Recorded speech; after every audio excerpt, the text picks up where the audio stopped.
When she was young, Tian Hao often saw classmates around her secretly dating from a young age.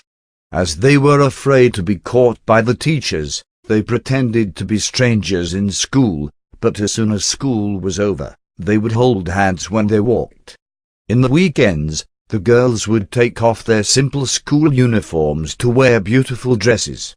They'd lie to their parents by saying they were going out with their girlfriends, but they were really going out with the guy they liked, to watch a movie, buy a big box of popcorn and 2 Cokes. Such a simple date, yet it was simply beautiful. Back in those days, she would fantasize just, when will I be able to watch a movie with Lu Jinian? That was the most wonderful childhood dream of hers. A 13-year-old dream that never came true.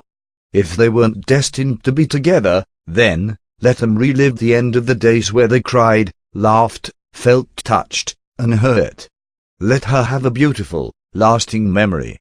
Lu Jinian was a little taken aback by the affectioning Tian Hao's suggestion, and so he blanked out for a minute. An unspeakable, wild feeling of happiness surfaced in his heart. Even his usual tone of voice sounded particularly upbeat. "All right, I'll book the tickets." The tears that were completely dried out fell again. Tian Hao curved her lips into a smile, and said in a relaxed tone of voice, "Millimeters, but I have to film our last scene that very night, so you'd best book it for later that afternoon." "All right," Lu Jinian agreed with no objections. He casually asked, "Is there anything else?" "No." Tian Hao bit her lip. She said bye, as he hung up the phone.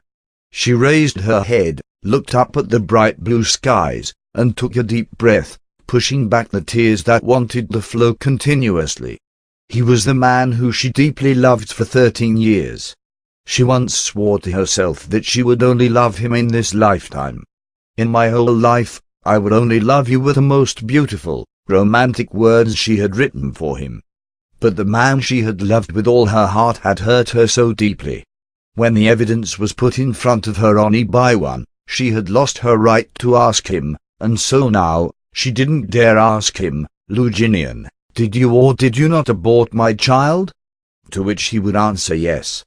In that moment, in front of her, just how unbearably awkward would that be? Tian Hao kept her head up, and shut her eyes for a long time. She then pulled out yesterday's abortion papers and today's checkup results.